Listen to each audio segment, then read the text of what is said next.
तो जय हिंद मित्रों, आप सभी का इस शिक्षा संवाद ग्रुप में जो कि हम लोग जूम क्लासेस भी हम लोग ज्वाइन कर रहे हैं। जूम क्लासेस के साथ साथ हम लोग यूट्यूब पर भी कुछ वीडियोस देख रहे हैं। यह वीडियो केवल केवल जो आपका कंसेप्ट क्लियर करना है, जो आपके माइंड को मेकअप करना है, मुख्य रूप से उन सब हम लोग अभी तक यूनिट फर्स्ट को हम लोगों ने बहुत ही अच्छे तरीके से पढ़ लिया है।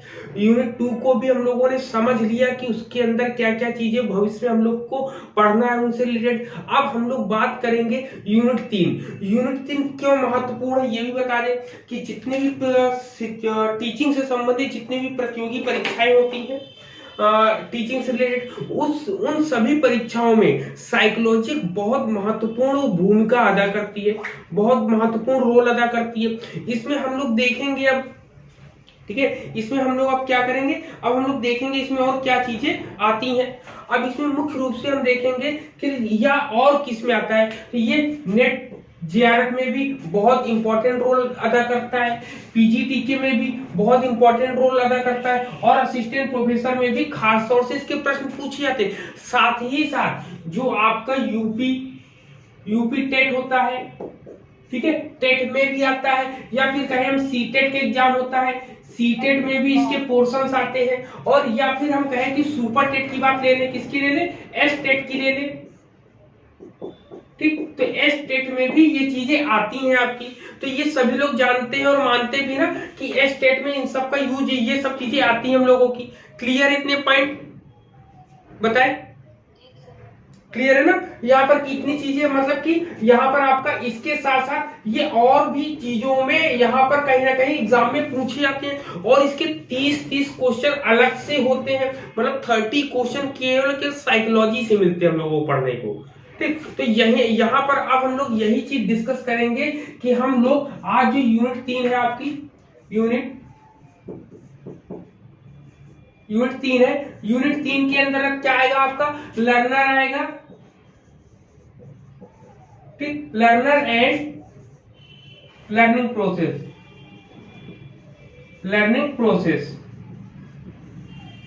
ठीक, लर्निंग प्रोसेस आता है आपका। क्लियर है इतनी चीजें? तो अब आप लोग बताइए कि साइकोलॉजी में और क्या क्या चीजें आती है। सबसे पहले हम आप लोगों से ही पूछना चाहेंगे कि साइकोलॉजी में क्या क्या चीजें आती है, मनोविज्ञान में कहें, शैक्षिक मनोविज्ञान की बात अगर हम करेंगे तो सबसे शुरुआत में तो ये वृद्धि और विकास दोनों को लेके करेंगे। उसके बाद सारी थ्योरी, और जो अभी आप सीटेट बोल रहे थे ना सर, उसमें सीडीपी करके आता है ये क्वेश्चन पूरा। हाँ, सीडीपी करके आता है, वो बिल्कुल सही बोला आपने, सीडीपी करके आता है। तो इसमें मुख्य रूप से कहां से सबसे ज्यादा क्वेश्चन अगर हम लोग देखें तो कहां से क्वेश्चन पूछे जाते होंगे इसमें?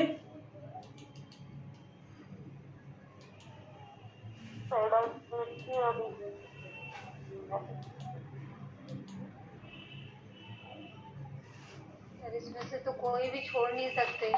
बिल्कुल, कोई भी पोर्शन हम लोग छोड़ ही नहीं सकते हैं यहाँ पर। इसमें ये इतना इंपॉर्टेंट भी रोल करता है हम लोगों का, ठीक है, चारों के चारों है, मतलब ए बी सी डी जो 4 ग्रुप में बांटे हैं, चारों इम्पोर्टेंट है अपने आप में, बहुत ज्यादा इंपॉर्टेंट है। ये एग्जाम में कहीं ना कहीं हम लोग को हर एक एग्जाम में आपका टकराएगा, हम लोगों का एग्जाम में, हर एक एग्जाम में ये हम लोग देखते हैं कि कहीं ना कहीं इससे पूछे जाते हैं, कुछ ना कुछ क्वेश्चन आते हैं आपका।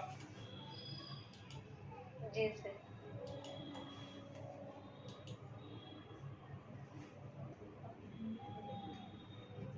जस्ट सेकेंड, स्टार्ट करते हैं, 2 सेकेंड और।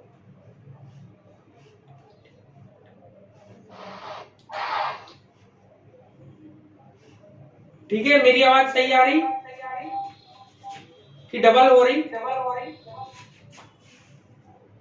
हेलो, मेरी आवाज सही आ रही कि डबल हो रही है? आप बताओ, आप सभी लोग।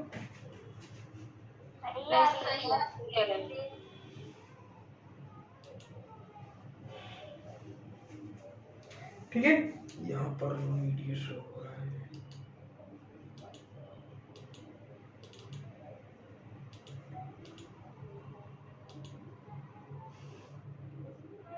ठीक है। अब इतनी इतनी चीज है, यहाँ पर हम अपने एक जगह देख रहे थे कि कितने लोग मेरे साथ जुड़े हुए हैं। तो यहाँ पर स्निग्धा जी जुड़ी हुई है, प्रिया जायसवाल जी भी जुड़े हैं हम लोग के साथ, शैलवी सविता सिंह जुड़ी है, दीपाली गुप्ता जी जुड़ी है, मनोरमा सिंह जुड़े हैं और शैलवी वर्मा जुड़े हैं। मतलब कुल मिला के 8-5-6 लोग जुड़े हैं। 1 2 3 4 5 6 लोग मेरे साथ जुड़े हुए हैं। ठीक है, तो यहाँ पर सभी लोग को ध्यान में रखना है कि जो भी चीजें हम लोग यहाँ पर पढ़ेंगे एक पॉइंट एक मतलब एक सीरियल से पढ़ेंगे, ताकि हम लोग की कोई भी पॉइंट एक दूसरे से छूट ना पाए। तो सबसे पहले पॉइंट पे आपका देखिए क्या आता है कि सबसे पहले में आपका सबसे पहले क्या आता है वो भी देख लेते हैं हम लोग। Growth and development. हाँ, सबसे पहले हम देखते हैं ग्रोथ एंड डेवलपमेंट। ठीक है, सिलेबस यही रखते हैं। सबसे पहले हम लोग देखते हैं, पहला पॉइंट सेक्शन ए है। सेक्शन ए में आएगा ग्रोथ एंड डेवलपमेंट।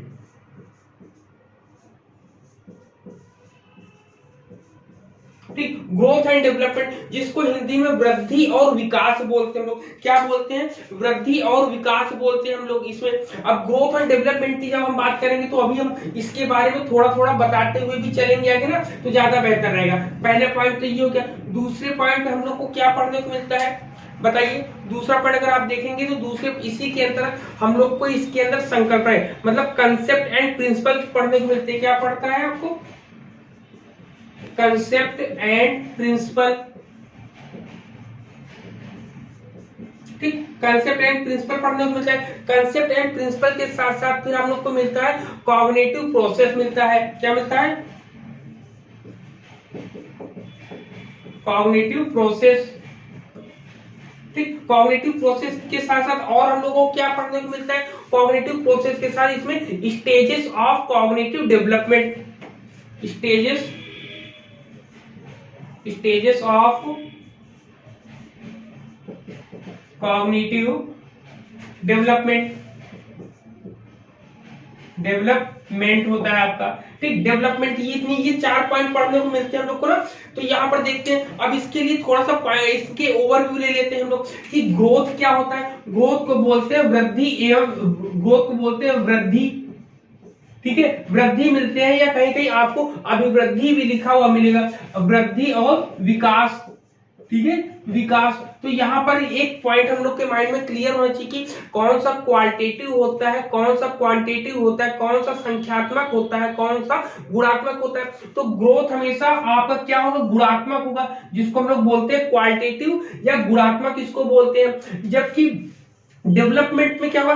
डेवलपमेंट में दोनों चीजें आती, क्वालिटेटिव भी होता है, क्वांटिटेटिव भी होता है। मतलब ये गुणात्मक भी होता है और ये परिमाणात्मक भी होता है। मतलब इनको गुणों के आधार पे भी हम माप सकते हैं और संख्याओं के आधार पर भी माप सकते हैं। लेकिन जब वृद्धि की बात करते हैं तो वृद्धि को केवल संख्यात्मक रूप में ही मापने के लिए, मात्रात्मक रूप में ही इसको माना गया है।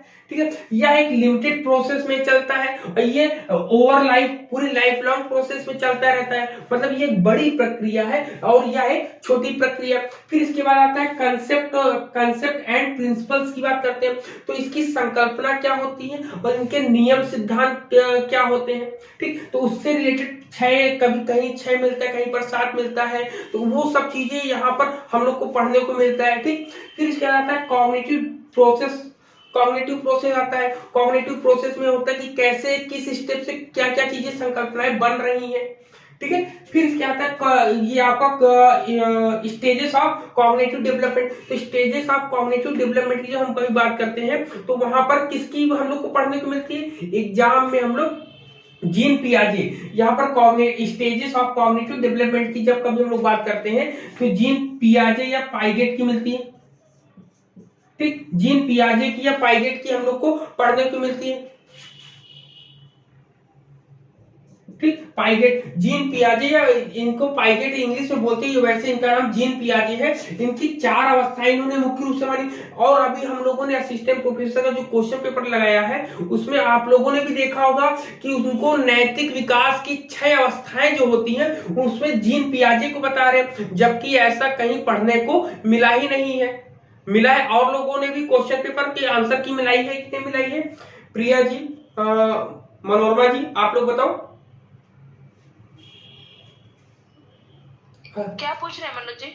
मैंने कहा कि या हम लोग के अभी असिस्टेंट प्रोफेसर जो क्वेश्चन हम लोगों ने पेपर दिया है उसमें आपने नैतिक विकास की 6 अवस्थाएं किसने बताइए, तो उसमें ऑप्शन दिया है जीन पियाजे ने दिया है, जबकि जीन पियाजे में मैंने बहुत जगह ढूंढा है यही नहीं, वो आंसर ही उन्होंने गलत दे रखा है जी जी ना। हाँ, तो ये पॉइंट हम लोग को क्लियर होना चाहिए। यहाँ पर इतनी चीजें हो गई, तो स्टेजेस भी हो गए, प्रोसेस भी हम लोग ने पढ़ लिया यहाँ पर, तो इतनी चीजें हम लोग को पहले ग्रोथ एंड डेवलपमेंट के अंदर इतनी चीजें हम लोग को आ गई इसके अंदर। फिर इसके अलावा हम लोग देखते क्या आता है, इसके आता है पर्सनालिटी। क्या आती है? पर्सनालिटी। ठीक, पर्सनालिटी जिसको बोलते हैं व्यक्तित्व। ठीक, जिसको बोलते हैं हम लोग व्यक्तित्व। इसमें कौन कौन आएंगे देख लेते हैं हम लोग। तो इसमें हम लोग को सिलेबस में जो पढ़ना है वो है आपके सिगमंड फ्राइड। सबसे पहले फ्राइड होंगे। ठीक, सबसे पहले फ्राइड पढ़ेंगे हम लोग।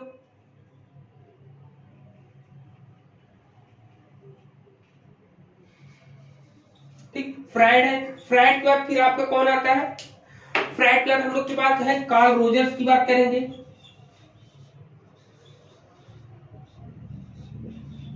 ठीक, कार्ल रोजर्स की करेंगे बात हम। कार्ल रोजर के साथ साथ इसमें कौन है? गार्डन आलपोर्ट आएंगे, मतलब आलपोर्ट आएंगे। आलपोर्ट आएंगे। आलपोर्ट के साथ साथ और कौन आएगा आपका? आलपोर्ट के साथ मैक्स वर्दीमर आएंगे, इसको और हम लोग लिख लेंगे। इसके बाद आलपोर्ट के बाद फिर आएगा मैक्स वर्दीमर। ठीक, मैक्स वर्दाइमर आएंगे। ठीक, मैक्स वर्दाइमर के साथ साथ फिर अब इसके बाद और कौन आएगा? कुर्ट कोपका आपका आएगा। क्या आएगा? Kurt कोपका।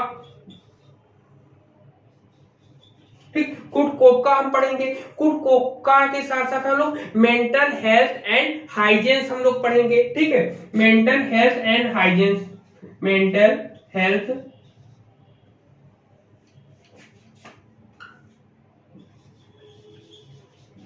Health and Huygens. Mental health Huygens. तो इतनी चीजें हम लोग को व्यक्तित्व के अंतर्गत पढ़नी है। इसमें हम लोग को डेफिनेशन पढ़नी है। तो फ्राइड ने, हम लोग जानते हैं कि फ्राइड के बारे में भी हम लोग ने पढ़ा था। इस बार जो असिस्टेंट प्रोफेसर का हम लोगों ने क्वेश्चन पेपर जब दिया था, एग्जाम दिया था, तो उसमें हम लोग को मिला था कि नहीं मिला था इससे क्वेश्चन? युंग के लिए क्वेश्चन आया था कि नहीं आया था? बताइए आप लोग, युंग से रिलेटेड एक क्वेश्चन आया था कि नहीं आया था हम लोगों के एग्जाम में? जी जी आया था ना। तो सबसे पहले हम लोग बात करते हैं कि पर्सनालिटी होती क्या है। तो ये पर्सनालिटी जो है मुख्य रूप से पर्सोना से बना है, जिसको हम लोग एक तरीके से कह सकते हैं कि वर्तमान समय में हम लोग देखते हैं सबके मुंह पर मास्क लगा है ना, तो ये भी एक पर्सनालिटी में पर्सोना या से ये बना है, जिसका अर्थ होता है मास्क या मुखौटा होता है। इसके अंदर क्या क्या चीजें, इसमें हम लोग किसी भी व्यक्ति के बिहेवियर को जानते हैं, उसके हैबिट्स को जानते हैं, उनके ट्रेड्स को जानते हैं, मतलब उसके व्यवहार को जानते हैं, उनकी आदतों को जानते हैं, उनके अंदर जो सील गुण होते हैं उनको जानते हैं, उनके अंदर ड्रेसिंग जो सेंस होते हैं वो देखते हैं, एटीट्यूड्स हैं, ये सब जब कभी ऐसी सब चीजों का मिश्रण मिलाकर जब देखते हैं तो वो पर्सनालिटी के अंतर्गत आता है। पर्सनालिटी में मुख्य रूप से ट्रेट मिलता है, टाइप मिलते हैं, साइकोलॉजिस्ट मिलते हैं, बिहेवियरिस्ट और ह्यूमरिस्टिक्स मिलते हैं। इतनी चीजें हम लोग को यहाँ पर देखने को मिलती है। क्लियर? अब जो एग्जाम में हम लोग के फ्राइड का तो आप लोग जानते ही हैं, साइको एनालिटिकल थ्योरी है अपना। फ्राइड का क्या है? मनोविश्लेषणात्मक सिद्धांत।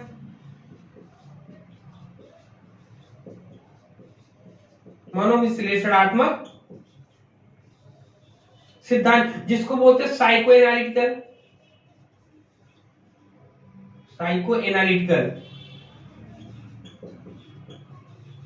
ठीक, साइको एनालिटिकल। यहीं पर एक चीज और हम लोग के माइंड में मेकअप हो जाना चाहिए कि जब कभी हम फ्राइड का नाम लेते हैं, फ्राइड के साथ हमेशा यूंग का नाम जुड़ता है, जिन्होंने विश्लेषणवाद सिद्धांत दिया है, एनालिटिकल थ्योरी दी है ना। यहाँ पर मनोविश्लेषण हट के एनालिटिकल थ्योरी, जिसमें जब कभी पर्सोना की बात करेंगे ना, तो पर्सोना की बात सबसे पहले यूंग ने ही करी थी। ठीक है, उसमें शैडो की बात उसमें करी है, उन्होंने इंट्रोवर्ट और एक्सट्रोवर्ट की बात करी है, अंतर्मुखी और बहिर्मुखी की बात करी। तो ये सब बातें किसने करी? आपके युंग ने।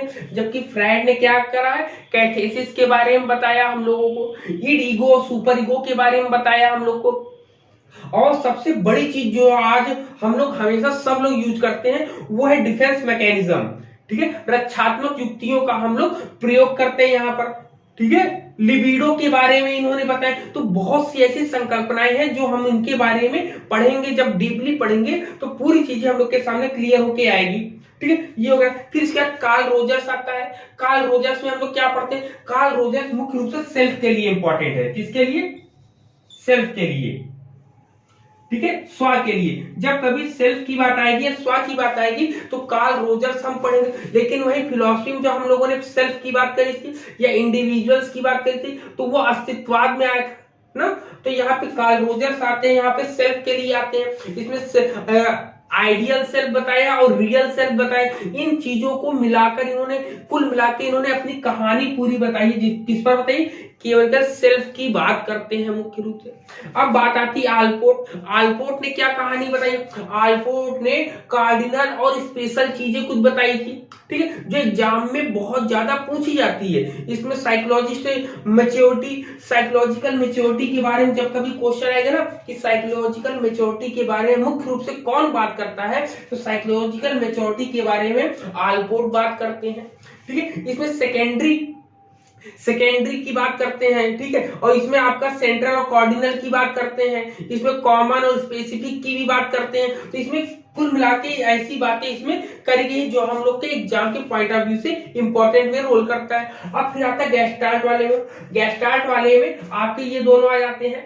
ठीक है, वर्डाइमर होल, मतलब गेस्टाल्ट का मतलब क्या होता है हम लोग को पता है, पूर्णाकार या समग्राकृति, जिसको हम लोग होल टू पार्ट बोलते हैं। क्या बोलते हैं? होल टू पार्ट बोलते हैं आपको। ठीक, तो यहाँ पर इन दोनों की कहानी भी हम लोग पढ़ेंगे क्या क्या दिया है। फिर इसमें आपका दिया मेंटल हेल्थ एंड हाइजीन, मानसिक स्वास्थ्य और उसके बारे में बताते हैं ना कि मानसिक स्वास्थ्य और मानसिक स्वच्छता हमारे अंदर कैसे है।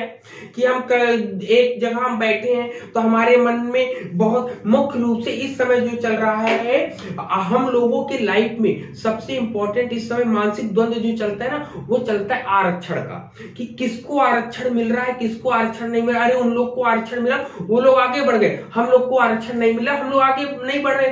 तो ऐसे मुद्दे जो होते हैं मेंटल हेल्थ और हाइजीन के अंदर बहुत ही अंतर्द्वंद करते हैं। तो ऐसी चीजों का जब कभी डिस्कशन हो तो डिस्कशन करते समय जो लोग डिस्कशन कर रहे हैं वह अपने आप को न्यूट्रल माने, शून्य माने, किसी भी प्रकार के किसी भी चीज में ना रख के अपने आप को माने। तब वो उन चीजों को बहुत अच्छे तरीके से देख के अच्छे फैसले पर आ सकते हैं कि मिलना चाहिए कि नहीं मिलना चाहिए या कितनी हद तक किसको मिलना चाहिए। तो यहाँ पर जब डिसीजन लेने का काम करेंगे ना तो ये मेंटल हेल्थ एंड हाइजीन इन दोनों पर विशेष रूप से ध्यान दिया जाता है। अगर जज भी बैठा है तो जज के ऊपर भी ये चीजें लागू होती है कि उसका मेंटल हेल्थ और हाइजीन सही है कि नहीं है। टीचर अगर विद्यालय में पढ़ाने जा रहा है तो पढ़ाते समय उसके क्या वो घर के परिवेश से बाहर निकलकर आ पाया है कि नहीं आ पाया है। मान लो घर की समस्याएं विद्यालय के बच्चों पर ही उतार, तो इन सब चीजों का प्रभाव यहाँ पर पड़ता है। बताएं सभी क्लियर है यहाँ तक? बोलिए।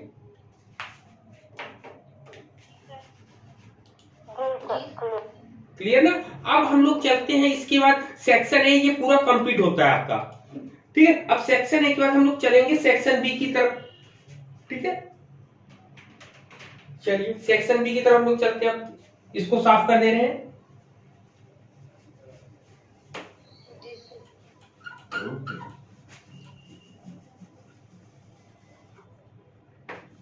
ना तो यहाँ पर इतनी चीजें होती हैं। तो यहाँ पर कुल मिला के हम लोग को सबसे पहले यूनिट में पूरी की पूरी विचारों के बारे में पूरा बताया। विचारों के बाद फिर बताया कि हमारी शिक्षा की नीतियां कैसी होंगी। अब शिक्षा नीतियों के साथ साथ अब ये कह रहे कि बालक पर कोई भी अध्यापक होगा वो बालक पर अपने कैसे नियंत्रण करेगा। अब नियंत्रण करने के लिए सबसे पहले बालक के पूरे हाव भाव को जानना पड़ेगा कि वो बालक जो है क्लास में बहुत ज्यादा गुस्सैल तो नहीं है, लड़ाई झगड़ा करने वाला तो नहीं है। तो जब ऐसी चीजों को जानने के लिए हम प्रयास करते हैं तो हम पर्सनालिटी का यूज करते हैं।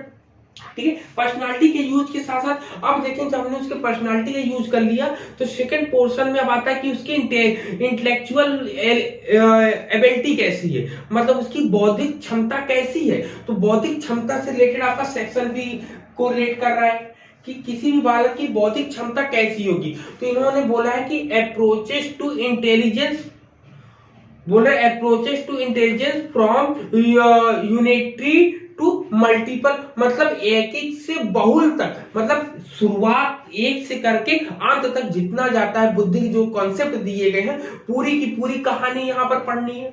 ठीक है। तो सबसे पहले बुद्धि की कहानी, तो बुद्धि से रिलेटेड क्वेश्चन जो हम लोग के एग्जाम में आते हैं उससे काफी क्वेश्चन हम लोग के गलत हो जाते हैं ना, काफी क्वेश्चन हम लोग गलत भी हो जाते हैं। क्यों कि कहीं पर कुछ और माने, कहीं पर कुछ और मान लिया है, तो यहाँ पर हम लोग कंफ्यूज हो जाते हैं कि किसको माने किसको ना बताएं हम लोग। ठीक है। तो यहाँ पर एक छोटा सा बताएंगे कि किसने क्या क्या दिया था, तो वहां से हम करते हुए चले जाते हैं। तो सबसे पहले आता है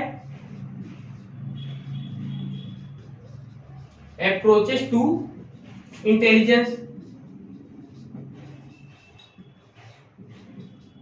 ठीक, अप्रोचेस टू इंटेलिजेंस। बीच बीच में एक दो लोग बोल दिया करिए ना, क्योंकि मोबाइल मैंने वहां लगा रखा है तो मुझे पता ही नहीं चलेगा कि क्लास चल रही है आपकी कि टाइम अप हो गया ना। टाइम तो वैसे भी है।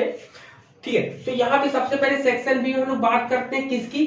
सबसे पहला आपका कौन सा है, यूनिटरी, मतलब एक कारक सिद्धांत की, अगर एक कारक बुद्धि सिद्धांत की अगर हम बात करें, सबसे पहले यूनिटरी की बात किसने करी है, यूनिटरी है। ठीक है। यूनिटरी के बाद फिर टू फैक्टर है आपका, टू फैक्टर है। टू फैक्टर के बाद फिर आपका क्या आएगा, आपका मल्टी फैक्टर थ्योरी आती है ना, मल्टी फैक्टर इंटेलिजेंस।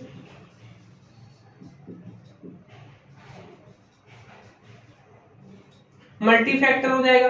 फिर मल्टी फैक्टर के बाद फिर कौन सा आता है आपका, बताइए, ग्रुप फैक्टर आता है, ग्रुप फैक्टर आता है। ग्रुप फैक्टर के बाद फिर आपका क्या आएगा, आपका ग्रुप फैक्टर के बाद आपका आएगा क्या, स्ट्रक्चर ऑफ इंटेलेक्ट,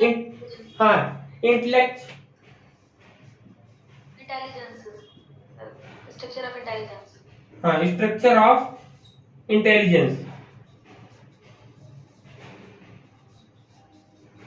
ठीक, स्ट्रक्चर ऑफ इंटेलिजेंस की बात हम लोग पढ़ेंगे यहाँ पर। ठीक है। फिर इसके बाद यहाँ पर हायरार्की की बात करेंगे। यहाँ पर किसकी बात करेंगे हम लोग, मुख्य रूप से हायरार्की की बात करेंगे। हायरार्किकल जो प्रोसेस जो दिया है ना, हायरार्किकल अप्रोचेस, हायरार्किकल की बात किसने करी। हायरार्किकल के बाद क्या होता है फिर आपका फ्लूइड एंड फ्लूइड की बात करते हैं। ठीक है। किसकी बात करते हैं, फ्लूइड की, हाँ फ्लूइड एंड, और दूसरा क्या था, फ्लूइड एंड क्रिस्टलाइज, हाँ क्रिस्टलाइज, क्रिस्टलाइज है आपका। फिर इसके बाद आपका क्या आता है, आपका इंफॉर्मेशन प्रोसेसिंग जो आता है आपका,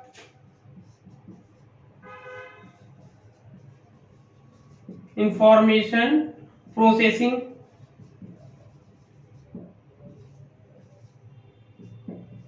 ठीक, इंफॉर्मेशन प्रोसेसिंग की बात आती है। फिर इसके बाद आपको मल्टीपल इंटेलिजेंस पढ़ना पड़ता है, मल्टीपल इंटेलिजेंस।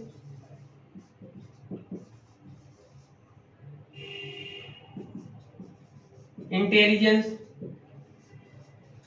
ठीक, इतनी चीजें हम लोग को पढ़नी है। तो यहाँ पर कुछ लोगों को ये लग रहा होगा हिंदी में नहीं बता रहे, तो हिंदी में भी इसका यही होगा कि एक कारक, दो कारक, बहुकारक होता है, फिर समूह कारक होता है, फिर बुद्धि की, ये इंटेलिजेंस की संरचना के बारे में बताते हैं यहाँ पे। फिर हायरार्किकल मतलब पदानुक्रमिक रूप में किसने जो है बुद्धि को बताया। फिर क्रूड, तरल और ठोस, तरल या क्रिस्टल इसको बोलते हैं ना, फ्लूइड एंड क्रिस्टल, तो तरल और ठोस के रूप में किसने बताया बुद्धि को। फिर मतलब सूचना प्रक्रिया के रूप में किसने बताया बुद्धि को। फिर आपका मल्टीपल इंटेलिजेंस।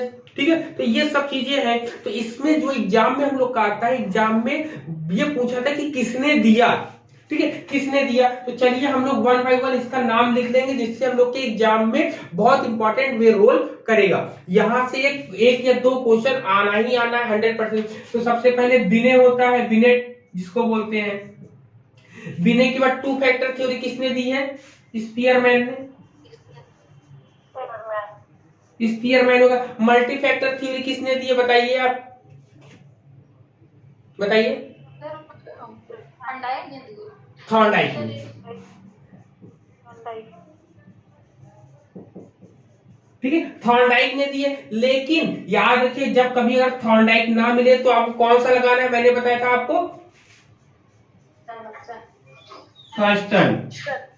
ठीक है, ये एक अपवाद के रूप में मिलेगा। ये कहां पर लिखा हुआ मिलेगा? ये केवल केपी पांडे सर की किताब में ही लिखा हुआ मिलता है और कहीं जल्दी मिलता नहीं है पढ़ने को हम लोग ना।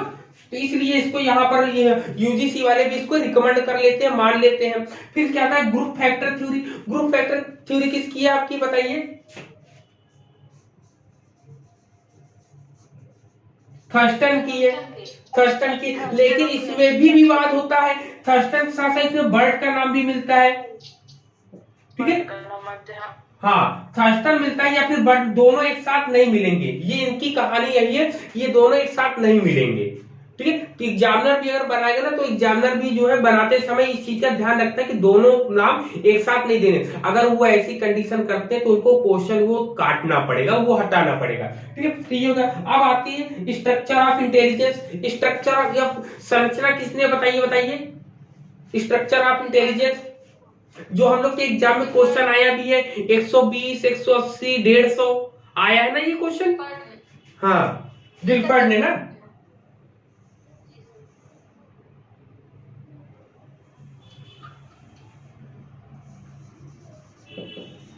गिलफर्ड, ठीक, गिलफर्ड है आपके। गिलफर्ड ने ही जो है बताया था। तो उनके बाद भी आज संशोधन चल रहा है। इस समय शायद 210 हो गई है ना, 210 हो गई है इनकी प्रक्रिया। अब बात आती है हायरार्किकल प्रोसेस की। बात किसने करी है? बुद्धि के जो पदानुक्रमिक चीजें दी हैं जिसको हिंदी में बोलते हैं वो किसने दी है आपकी? बर्ट और किसने दी है? बर्ट एंड वर्नन ने। ठीक है, बर्ट एंड वर्नन ने दी है आपकी। दिख रहा है ना वहां तक पूरा? आप बताओ, पूरा दिख रहा है कि नहीं दिख रहा है? नहीं दिख रहा है सर, वर्णन हाँ, बर्ट एंड वर्नन दिख रहे हैं आपके। फिर आपके फ्लूइड एंड क्रिस्टल की, क्रिस्टलाइज की अगर बात करेंगे तो इसका नाम तो हमेशा याद है, 16 पीएफ किसने दिया था? 16 पीएफ कैटल ने। कैटल ने दिया था। फिर आपका इंफॉर्मेशन प्रोसेसिंग थ्योरी किसने दी है बताए? हाँ, स्टर्नबर्ग ने। किसने दी है? स्टर्नबर्ग ने दी है।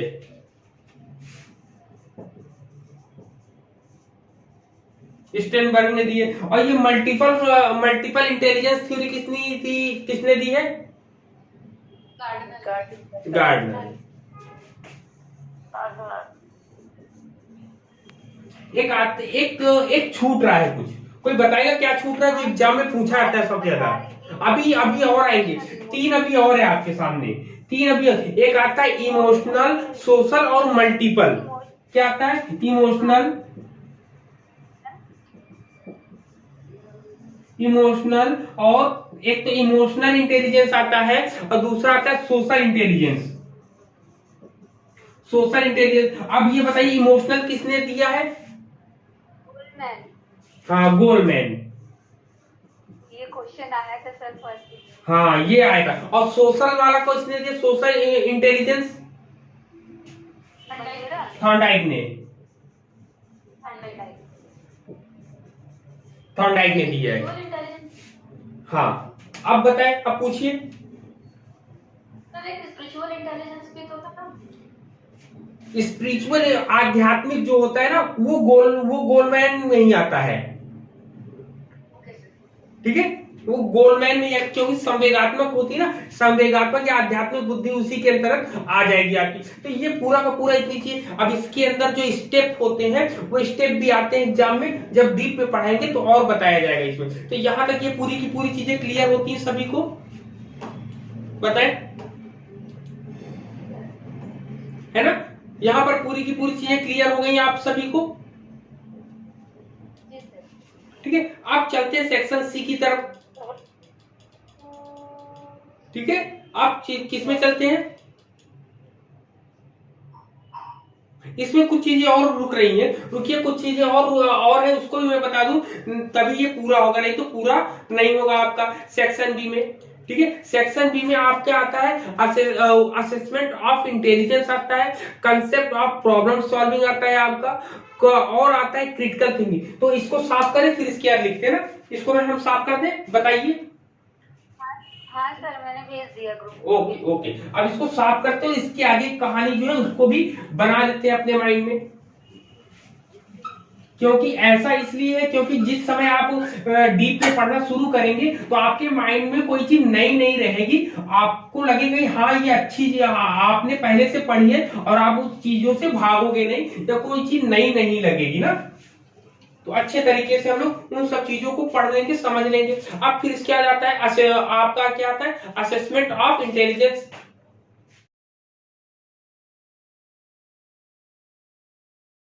ठीक है, ठीक है, आता है आपका assessment of intelligence, assessment of intelligence. ठीक, इंटेलिजेंस पहला तो ये हो गया। दूसरा फिर आपका क्या आता है, दूसरा आता है कंसेप्ट ऑफ प्रॉब्लम सॉल्विंग, मतलब प्रॉब्लम सॉल्विंग आता है। क्रिटिकल थिंकिंग आता है। ठीक, फिर क्या आता है, critical thinking,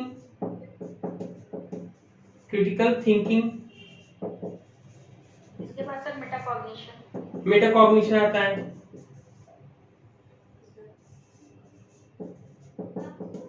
then sir creativity. ठीक, मेटाकॉग्निशन के बाद एंड क्रिएटिविटी आती है। और इसके क्वेश्चन तो दोनों पेपर में है, चाहे बीएड वाला लीजिए और चाहे असिस्टेंट प्रोफेसर वाला लीजिए, दोनों पेपर में इससे रिलेटेड क्वेश्चन आए हैं। ठीक है, आए हैं, पूरे के पूरे आए हैं। और जहां तक पीजीटी में भी कहीं ना कहीं क्वेश्चन आया है कि नहीं आया है, मुझे याद नहीं आ रहा पीजीटी वाला, लेकिन हाँ इसका याद है इसमें। अब देखिए सबसे पहले इसमें जब हम देखते हैं तो असेसमेंट, जब कभी असेसमेंट या आकलन करने के लिए हम लोग को फॉर्मूला क्या दिया गया है, बताइए। IQ इज इक्वल टू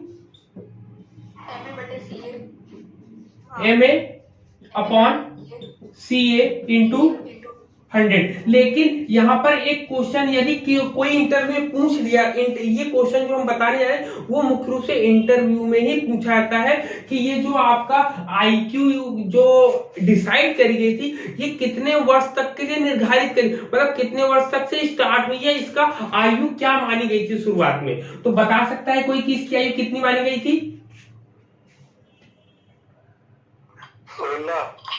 16 मानी गई थी।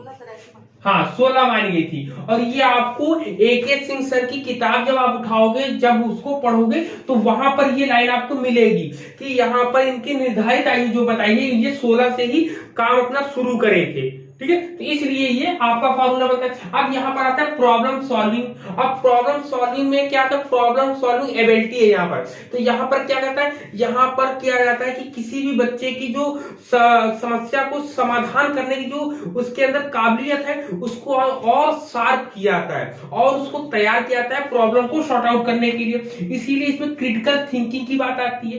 किसकी बात आती है? क्रिटिकल थिंकिंग की बात आती है। क्रिटिकल थिंकिंग में क्या होता है मुख्य रूप से कि यहाँ पर न्यू नॉलेज को क्रिएट किया जाता है। ठीक है, इसमें कुल मिलाकर ब्रेन स्टॉर्मिंग का काम कहाँ होता है, याद रखिएगा, क्रिएटिविटी में नहीं, क्रिटिकल थिंकिंग में ब्रेन स्टॉर्मिंग। आपके एग्जाम में क्वेश्चन आ जाए कि ब्रेन स्टॉर्मिंग का काम कहाँ पर होता है, क्या यहाँ पर क्रिएटिविटी में ना, क्रिएटिव थिंकिंग में, और यहाँ पे क्रिएटिव थिंकिंग होगा, क्रिएटिव थिंकिंग है यहाँ पर ना, तो क्रिएटिव थिंकिंग है, तो क्रिएटिव थिंकिंग में ही जो आपके ब्रेन स्टॉर्मिंग की बात होगी यहाँ पर। ठीक है, क्लियर है ये पॉइंट कि आपका ब्रेन स्टॉर्मिंग वाला क्वेश्चन हमेशा आता है हम लोगों का, हमेशा इन द सेंस कि कहीं ना कहीं ये पूछ लिया ही जाता है। हाँ बोले, एक लोग कुछ बोल रहे हैं, बोले। क्रिटिकल थिंकिंग है। हाँ क्रिटिकल थिंकिंग है, देखते हैं सिलेबस में क्या है। हाँ क्रिटिकल थिंकिंग, ठीक है ठीक है। समालोचनात्मक जिसको कहते हैं हम लोग। क्रिटिकल थिंकिंग, ठीक है, आप सही बोले, क्रिटिकल थिंकिंग है। क्रिटिकल थिंकिंग में मुख्य रूप से नई थिंकिंग को हम लोग ऐड करते हैं। अब यहाँ पर बात आती है मेटा कॉग्निशन या मेटा कॉग्निटिव क्या होता है। तो मेटा कॉग्निशन या मेटा कॉग्निटिव वो चीज होती है जहां पर कोई भी चीज हाई ऑर्डर वे में आती है, मतलब हमारे सोचने समझने की क्षमता जो है बहुत ज्यादा हाई लेवल पर होती है। अब हाई लेवल पर कैसे होगी, इसका हमें ज्ञान कैसे पता चलेगा।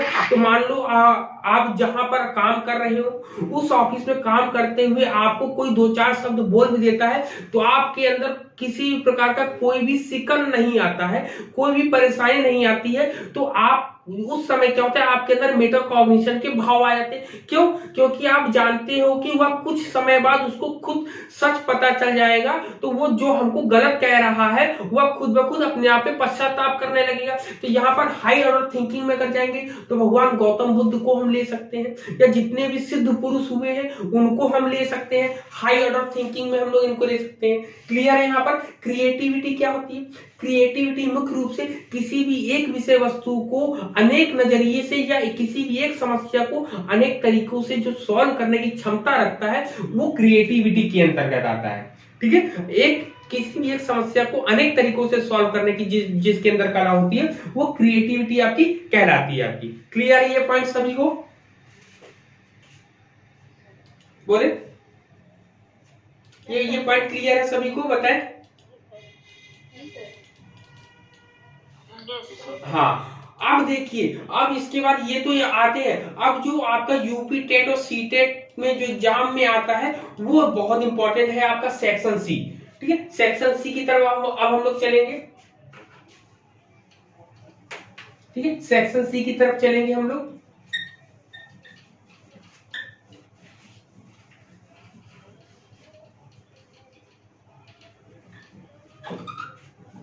सेक्शन सी मुख्य रूप से लर्निंग से अधिगम से रिलेटेड है आपका सेक्शन सी। ठीक, सेक्शन सी में आपको यहाँ पर principle and theory of learning मिलेगी, मतलब कि लिखेंगे प्रिंसिपल एंड थ्योरी।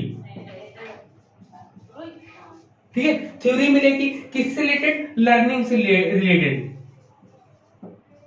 ठीक, मतलब अधिगम से संबंधित जितनी भी आपको चीजें होंगी यहीं पर मिलेंगी।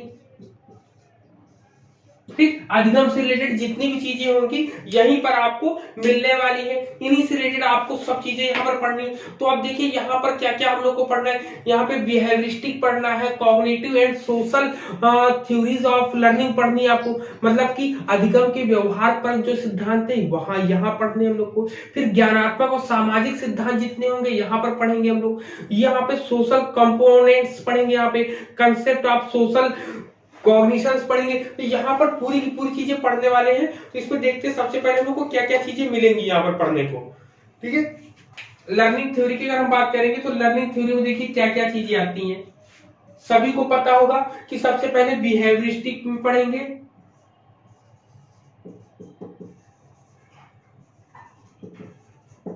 ठीक, बिहेवियरिस्टिक है जिसको व्यवहारवाद बोलते हैं। ठीक, व्यवहारवाद होता है। फिर हम लोग को पढ़ेंगे कॉग्निटिव। ठीक, कॉग्निटिविज्म जिसको बोलते हैं, कॉग्निटिविज्म जिसको बोलते हैं। ठीक है, जिसको बोलते हैं संज्ञानवाद, हिंदी में बोलते हैं क्या बोलते हैं? संज्ञानवाद बोलते हैं हम लोग। फिर इसके बाद आपका आता है सोशल लर्निंग। हम लोग को पढ़ना है, क्या पढ़नी? सोशल लर्निंग पढ़नी है। ठीक है, इतनी चीजें हम लोगों को पढ़नी है यहाँ पर। तो आप बताइए बिहेवियरिस्टिक में कौन कौन लोग आते हैं आपके? सबसे पहले बताइए जो हम लोग को पढ़ने हैं। अगर इसके फादर की बात करें तो फादर की बात सबसे पहले कर लीजिए इनके। ठीक, तो इनके पिताजी कौन है भाई? मतलब पिताजी इन द सेंस इसके फाउंडर कौन है? तो अब आप लोग बताइए बिहेवियरिस्टिक के कौन है मुख्य रूप से? पता है किसी को?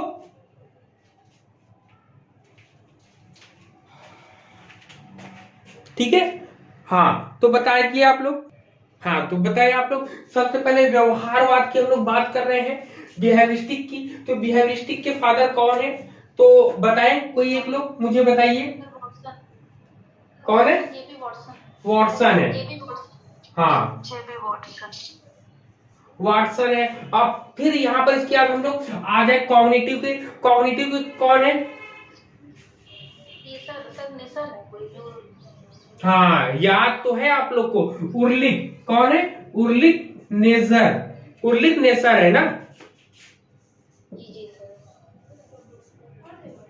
उर्लिक नेसर है। बल्कि ये बहुत कम लोग को ही पता होगा कि कॉग्निटिविज्म के फादर ये हैं आपके, ठीक है? बहुत ही कम लोगों को, नहीं तो ज्यादातर अगर आप जिस किसी पूछोगे ना, तो जो गेस्टाल्टवाद है, गेस्टाल्टवाद वालों को ही वो संज्ञानवाद के या कॉग्निटिविज्म के जन्मदाता के रूप में मानते हैं। जैसे एग्जाम्पल के तौर पे कहें कि नेचरलिज्म के फादर कौन है, तो जिससे पूछो वो बताता है रूसो, जिससे पूछो वो बताता है रूसो। इवन यहाँ तक कि मैंने एक बार बीएड का जब हम कर रहे थे तब मुझे भी नहीं पता था, तो पूछा गया कि प्रकृतिवाद के जन्मदाता कौन है या प्रतिपादक कौन है, तो मैंने बताया रूसो। वहां पे जो मतलब जो वाइवा ले रहे थे उन्होंने कहा हाँ बिल्कुल ठीक है, आपने सही उत्तर दिया है। तो ये कुछ समय बाद जब हम सुजाता मैम से मैंने पढ़ा, तो सुजाता मैम के द्वारा मुझे ये चीजें पढ़ने को मिली। क्यों पढ़ने को मिली? क्योंकि हिंदी माध्यम की किताबों में ऐसी चीजें नहीं मिल रही है, तो इंग्लिश मीडियम की किताबों में तब उसके बाद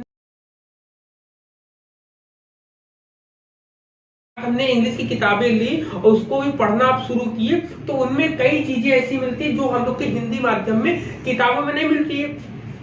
तो ये सुजाता मैम के द्वारा ही जो है मैंने और भी चीजों को अपने अंदर जो भी कमियां थी उनको और पूरा करने का प्रयास किया और ग्रो करने का प्रयास किया, ठीक है? तो ये संज्ञानवाद की जनक उर्लिक नेसर है आपका।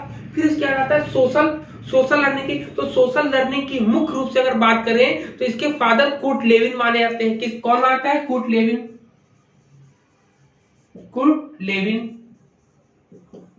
ठीक, कुर्ट लेविन माने जाते हैं यहाँ पर। ये तो बात हो गई इतनी, ठीक है? सभी को मेरी आवाज और वीडियो दोनों क्लियर है? बताएं, शैलवी और जितने लोग भी जुड़े हैं। Yes sir. ठीक, वॉइस भी क्लियर हो गई और सर ठीक। अब यहाँ पर इसके साथ साथ अब हम लोगों को और क्या पढ़ना है कि अब देख लेते हैं व्यवहारवाद में कौन कौन लोग आते हैं।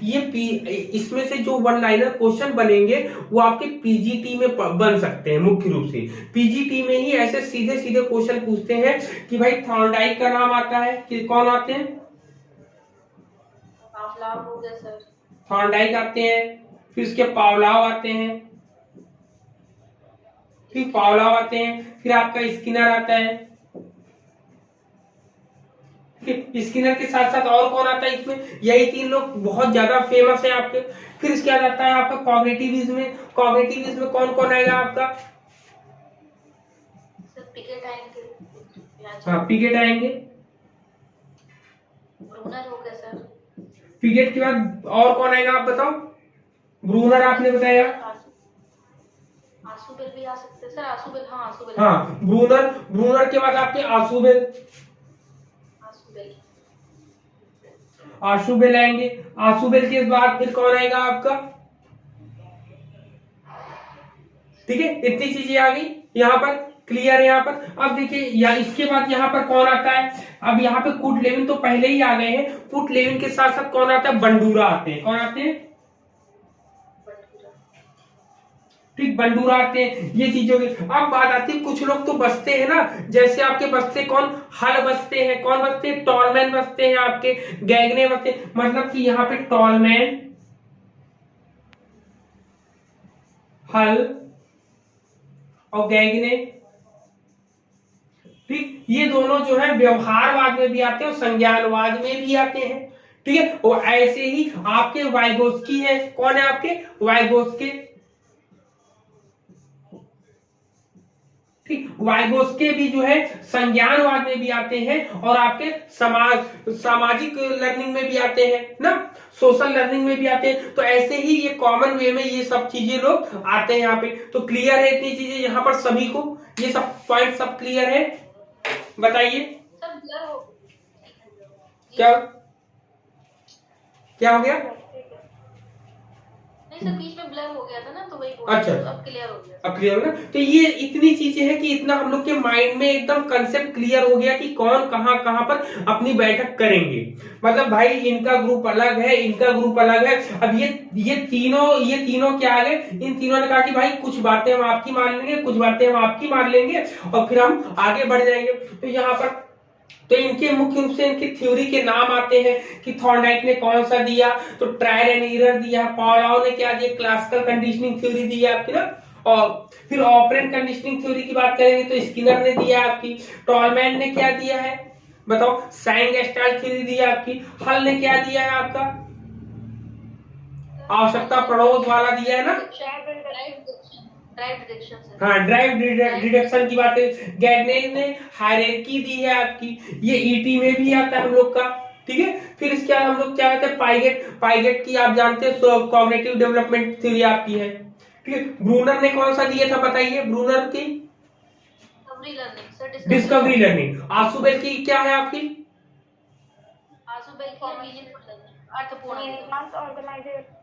Substantial theory. हाँ, सब्सटेंशियल थ्योरी और एडवांस ऑर्गेनाइजेशन जैसा आप बता रहे हो वैसा भी बिल्कुल सही है आपका। फिर क्या जाते हैं वाइगोस्की ने क्या दिया था, सोशल कल्चरल थ्योरी। हाँ, सोशल कल्चरल थ्योरी दी है, वाइगोस्की ने दी है सोशल कल्चरल थ्योरी दी है। फिर इसके बाद आप कुर्ट-लेविन की बात करते हैं तो कुर्ट-लेविन ने क्या दिया आपकी, फील्ड थ्योरी दी है। ठीक है, फिर आप बंडूरा की बात करते हो, बंडूरा ने क्या दिया आपकी, सोशल लर्निंग दी है, जिसमें इन्होंने अटेंशन, रिटेंशन, रिप्रोडक्शन, मोटिवेशन, इन सब चीजों को बात बताई है ना। तो यहाँ पर इतनी चीजें आपको कंसेप्ट पूरा का पूरा क्लियर हो गया होगा यहाँ तक, मेरा मानना है ऐसा। ठीक है, चलिए अब हम लोग चलते हैं सेक्शन सी के बाद सेक्शन डी की तरफ, जो एग्जाम के पॉइंट ऑफ व्यू से बहुत इंपॉर्टेंट रोल करता है हम लोग के। वहां से भी कई हर एग्जाम में चाहे आप देखोगे हर जगह वहां से भी क्वेश्चन, मतलब कि यूनिट 3 ऐसा है कि कहीं से इसको हम छोड़ नहीं सकते कि कोई भी चीज कहते कि बहुत छोटी है इसको हम छोड़ के आगे बढ़ जाए या कम पढ़े, तो सभी को हम लोग डीप में पढ़ेंगे। ठीक है, चलिए अब सेक्शन डी में जो मिलेगा, सेक्शन डी में हम लोग का आएगा परामर्श, गाइडेंस और काउंसलिंग, जिसको हम लोग बोलते हैं ना, निर्देशन एवं परामर्श। तो अब आप लोग बताइए निर्देशन और परामर्श में एक दो तीन अंतर बताते जाइए आप लोग, जब से हम बोर्ड साफ कर रहे हैं। सर देखिए, गाइडेंस तो ब्रॉडर होता है, सेंस में लिया जाता है, और जो काउंसलिंग होती है वो मतलब नैरो सेंस में स्पेसिफिक होता है। और सर दूसरा ये होता है कि जो हमारा ये गाइडेंस होता है, इसमें हम इंडिविजुअल को जो है हेल्प करते हैं। बिल्कुल ठीक, यही मेन डिफरेंस है जो अभी आपने बोला है। काउंसलिंग पार्ट होते हैं और गाइडेंस कोई भी दे सकता है, फैमिली मेंबर ही दे सकता है। हाँ यही ठीक। सेक्शन डी की बात अगर हम करते हैं तो सेक्शन डी में देखिए क्या आता है, सेक्शन डी में मुख्य रूप से हमको पढ़ना है क्या, गाइडेंस एंड काउंसलिंग। ठीक, गाइडेंस एंड काउंसलिंग हम लोग को पढ़नी है। ठीक, काउंसलिंग हम लोग को पढ़नी है। गाइडेंस एंड काउंसलिंग के साथ साथ इसके हम लोग को क्या पढ़ना है, इसके नेचर्स को पढ़ना है, नेचर साथ इसके प्रिंसिपल्स को पढ़ने हैं, फिर इसके बाद इसकी नीड्स को पढ़ने, मतलब कि इसकी प्रकृति पढ़नी है, इसके नियम पढ़ने तथा इसकी आवश्यकता पढ़नी है। पढ़ने के साथ साथ फिर इसके टाइप्स ऑफ गाइडेंस पढ़ना, लोग क्या पढ़ना है, types of guidance. Types of guidance पढ़ेंगे तो टाइप्स ऑफ गाइडेंस में आपका क्या क्या आएगा, आपका एजुकेशनल आएगा। ठीक, एजुकेशनल के साथ साथ आपका क्या आता है, आपका वोकेशनल आता है। वोकेशनल आता है, वोकेशनल के साथ साथ फिर और क्या आता है आपका, पर्सनल आता है। आपका पर्सनल आता है, पर्सनल के साथ और क्या आता है आपका, हेल्थ एंड सोशल आता है। हेल्थ एंड सोशल आता है आपका। हेल्थ एंड सोशल के साथ साथ फिर अब आपका क्या आता है, डायरेक्टिव आता है। डायरेक्टिव आता है, डायरेक्टिव के साथ साथ एक और आता है, डायरेक्टिव और नॉन डायरेक्टिव आता है। Non directive. नॉन डायरेक्टिव के साथ साथ एक और आता है, कौन सा आता है आपका नॉन डायरेक्टिव के साथ, बताइए? इक्लेक्टिक। इलेक्टिव।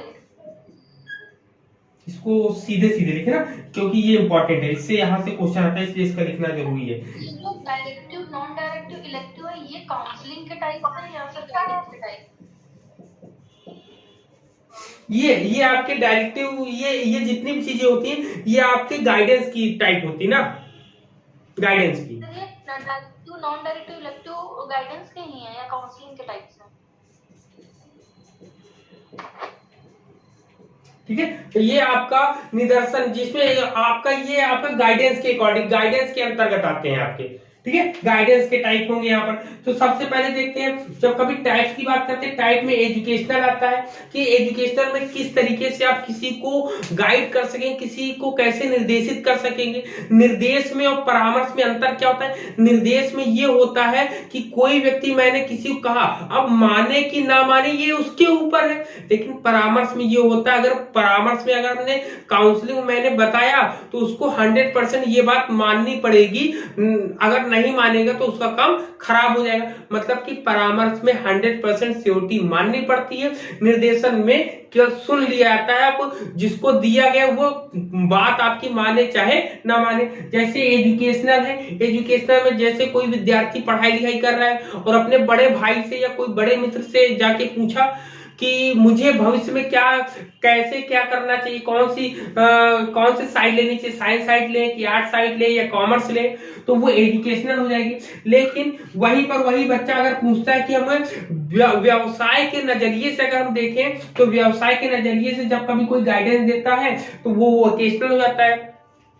पर्सनल में क्या होता है, कोई बच्चा है, कोई लड़का है, मतलब कोई लड़का या लड़की है, वो सोचते कि हमारी उम्र हुई है शादी की कि नहीं हुई है, अब वो बड़े कंफ्यूजन में है कि मैं अपने मेंटली प्रिपेयर हूं कि नहीं हूं। जब ये ऐसी व्यक्तिगत पर्सनल चीजें हम लोग डिस्कस करते हैं तो पर्सनल गाइडेंस हो जाता है आपका। हेल्थ एंड सोशल के लिए आपका जानते हैं कि सामाजिक रूप से जो जुड़े होते हैं घर परिवार से, उनसे पूछते हैं। हेल्थ के लिए डॉक्टर के पास हम जाते हैं। अब बात आती है जो एग्जाम में हम लोग से क्वेश्चन पूछा जाता है, इससे भी पूछा जाता है, इससे पूछा जाता है, और इससे ये ज्यादा से ज्यादा पूछने वाले प्रश्न है यहाँ पर, कि ज्यादा एग्जाम में यहाँ पर प्रश्न पूछे जाते हैं। तो अब हम लोगों को यहाँ पर देखना कि ये तीनों कहाँ आएंगे आपके, बताइए। अब डायरेक्टिव को किसने दिया था, बताए? डायरेक्टिव को, हाँ बताए, डायरेक्टिव को किसने दिया था? विलियमसन ने। हाँ, विलियमसन ने।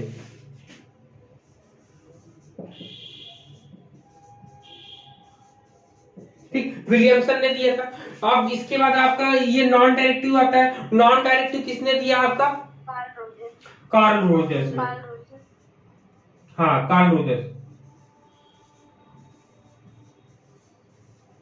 ठीक, कार्ल रोजर्स ने। और इक्लेक्टिव की ये मैचिंग में आता है हमेशा, बताइए। थ्रॉन ने दिया था। ठीक, तो ये एग्जाम में सबसे ज्यादा इसके नाम पूछे जाते हैं ना, इसके नाम पूछे जाते हैं। अब टीचर सेंटर कौन होता है, और काउंसिल या टीचर सेंटर या स्टूडेंट सेंटर की बात आती है, तो यहाँ पे डायरेक्टिव में टीचर, नॉन डायरेक्टिव में टीचर, वो स्टूडेंट सेंटर, और इक्लेक्टिव में दोनों के सेंटर हो भी सकती है और नहीं भी। यहाँ पर मतलब दोनों को मिला जुला कर रखने की बात कही है। इसी में हम लोग का REBT अप्रोच भी आता है। क्या आता है? अल्बर्ट एलिस ने इसको दिया था, REBT अप्रोच। यहीं पर एक क्वेश्चन आता है, ह्यूमनिस्टिक किसने दिया है? यहीं पर हम लोग के एग्जाम में आता है कि ह्यूमनिस्टिक की बात किसने करी। तो ह्यूमनिस्टिक की बात जब कभी आपकी आएगी तो आप कार्ल रोजर्स का नाम बताएंगे। किसका? ह्यूमनिस्टिक के लिए। ह्यूमनिस्टिक की बात जब कभी आएगी तो किसका नाम बताएंगे? कार्ल रोजर्स ने।